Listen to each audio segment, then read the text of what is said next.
अंतिम दर्शन के लिए आए हैं पितामह भीष्म के। पांडवों ने जाकर प्रणाम किया, पितामह भीष्म ने वाणी से सबका स्वागत किया। श्री कृष्ण भी आकर जब खड़े हो गए, आहा,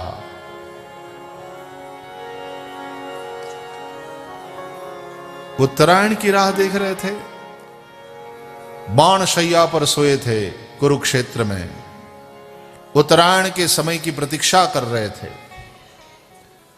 योगी उत्तरायण में देह त्याग करता, इच्छावर्ती मृत्यु के मालिक हैं ये, बिना इनकी अनुमति के मौत भी नहीं आ सकती। मौत यदि लेने के लिए आई हो कि महाराज आई एम हियर, अब चलने की बेला हो गई है, तो ये कह सकते हैं वेट आउटसाइड देयर।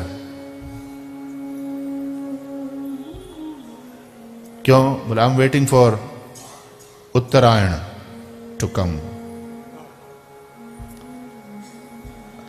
मौत को भी ऐसा कहने की ताकत जिनमें है, सामर्थ्य जिनमें है।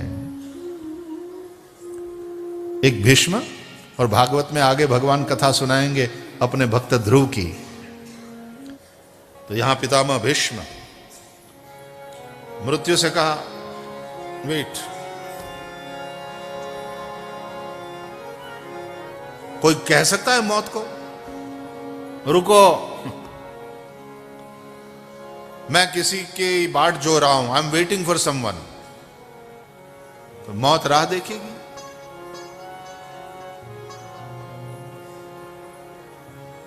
लेकिन यहां उत्तरायण के पवित्र समय में देह त्याग करना है।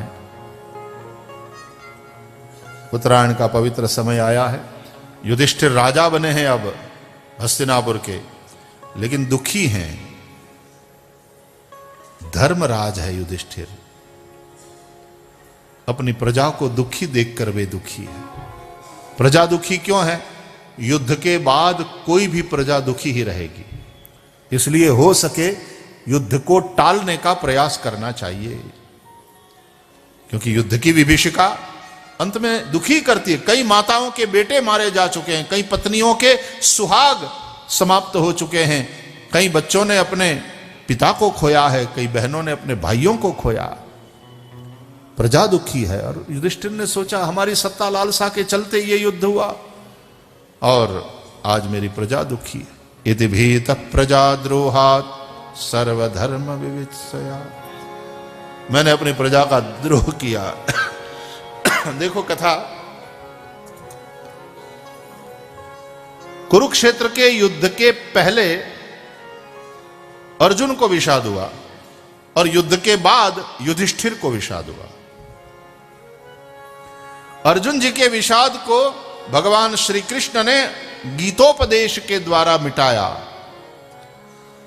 और युधिष्ठिर, अर्जुन जीव है, जीव के विषाद को तो भगवान उपदेश करेंगे और मिटाएंगे, लेकिन युधिष्ठिर धर्म है, धर्म के विषाद को कौन मिटाएगा? धर्म के विषाद को मिटाते हैं संत महंत महापुरुष, और इसलिए युधिष्ठिर को श्री कृष्ण ले चले भीष्म के पास। नहीं तो अर्जुन के विषाद को मिटाने वाले कृष्ण युधिष्ठिर को भीष्म के पास क्यों ले चलते? रथ पर चढ़ाया पांचों पांडवों को, साथ में द्रौपदी, और कुरुक्षेत्र में ले चले। अनेकानेक संत महंत महापुरुष अंतिम दर्शन के लिए आए हैं पितामह भीष्म के। पांडवों ने जाकर प्रणाम किया, पितामह भीष्म ने वाणी से सबका स्वागत किया। श्री कृष्ण भी आकर जब खड़े हो गए, आहा,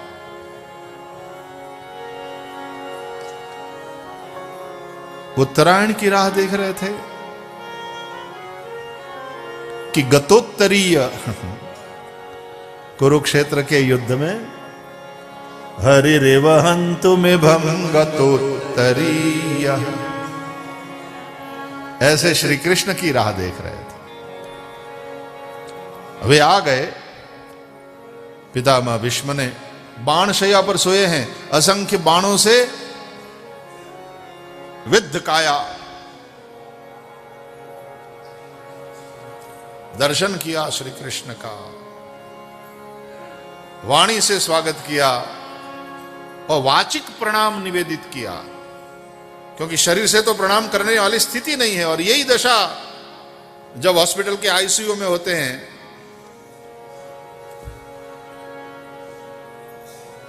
न हाथ पैर हिल रहे हैं।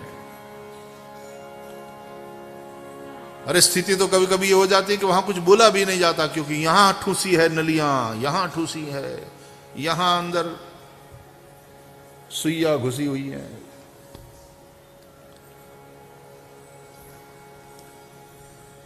वाणी से स्वागत किया और कहा, सदेव देवो भगवान प्रतीक्षताम्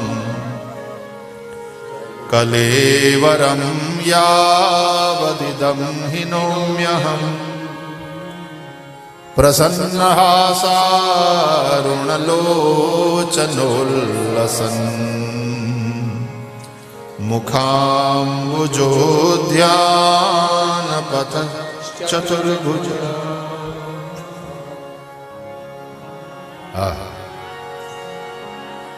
जो मौत को कह सकते हैं कि वेट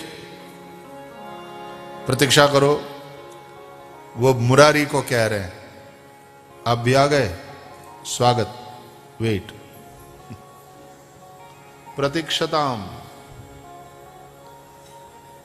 जब तक मेरे प्राण इस शरीर को, इस कलेवर को छोड़कर न जाएं, हे यदुवर, आप इस स्थान को छोड़कर कहीं नहीं जाएंगे। ताकत देखो भक्तों की। प्रतीक्षताम,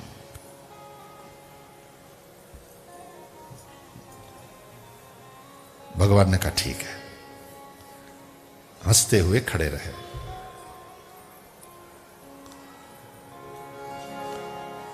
युधिष्ठिर रोने लगे जब, तो युधिष्ठिर के विषाद को मिटाया। भीष्म ने कहा श्री कृष्ण से, आपने धर्म को विजयी तो बना दिया, लेकिन देखो विजयी धर्म की दशा क्या है। विजयी तो है लेकिन विषादी भी है, विषादग्रस्त है।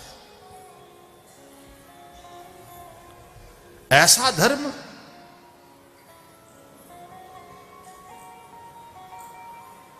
उसको कौन चाहेगा? उसका विषाद मिटना चाहिए। धर्म का शासन हो ये तो ठीक है, लेकिन वो खुद भी विषादग्रस्त। इसलिए पितामह भीष्म ने उपदेश किया धर्म को, धर्म का। राजधर्म क्या है, मोक्ष धर्म क्या है, भगवत धर्म क्या है, सब समझाया। ये महाभारत में कथा विस्तार से लिखी गई है।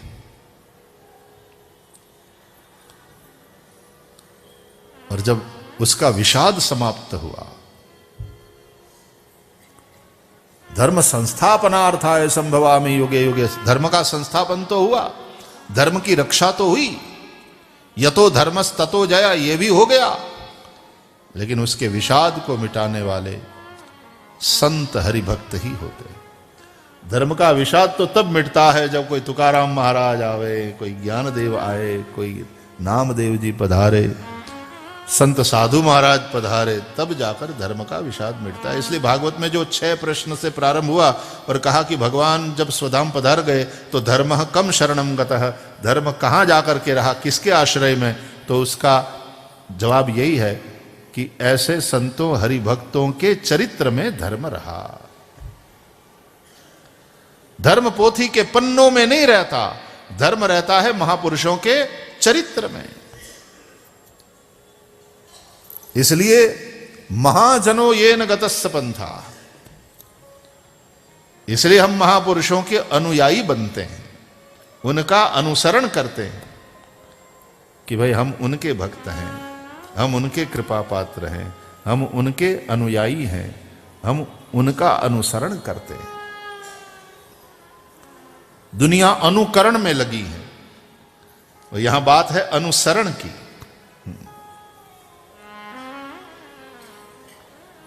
ये जो सिनेमा वाले हैं तो दुनिया देखो कैसा अनुकरण करती है उनका, प्रभावित तो है, लेकिन संतों हरिभक्तों से प्रभावित जब होते हैं हम, तो हम उनका अनुसरण करते हैं, उन्हीं के रास्ते पर चलने की कोशिश करते हैं।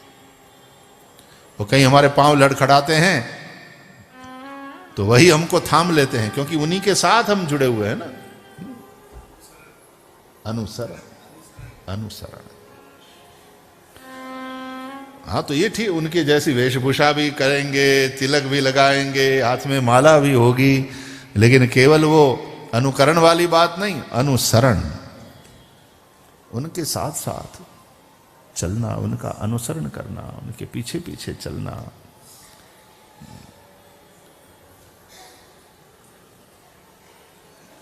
धर्म की ग्लानि को मिटाया।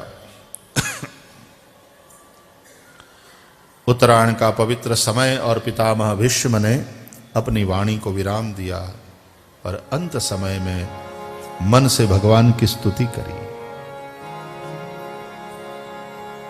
अब कृष्ण से कहा,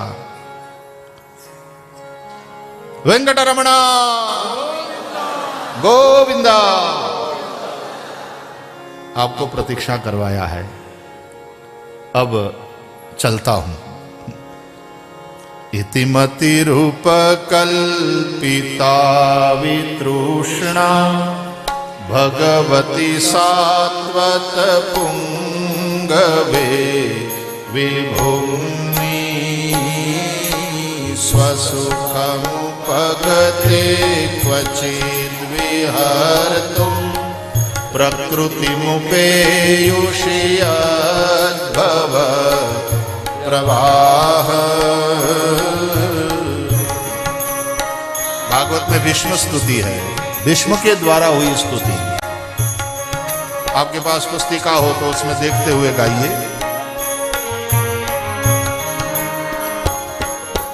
त्रिभुवन कमनं तमालवर्णं रविकर गौरवराम्बरं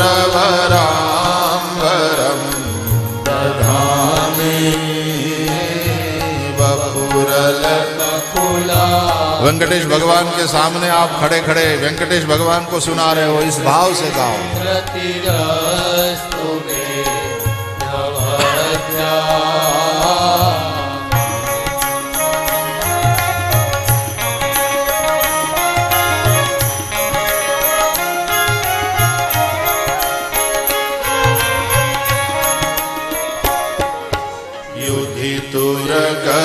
जो विधुम्र विश्व कचलुलिता श्रमवार्यलं कृतास्ये मम निशित शरैर्विभिद्यमान त्वचि विलसत् कवचेस्तु कृष्ण आत्मा।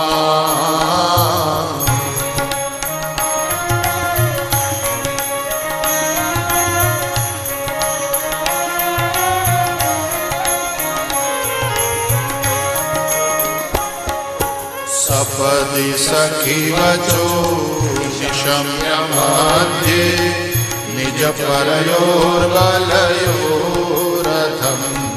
निवेश्य स्थितवति परसैनिकायुरक्ष्णा ऋतवति पार्थ सखेरते ममासु।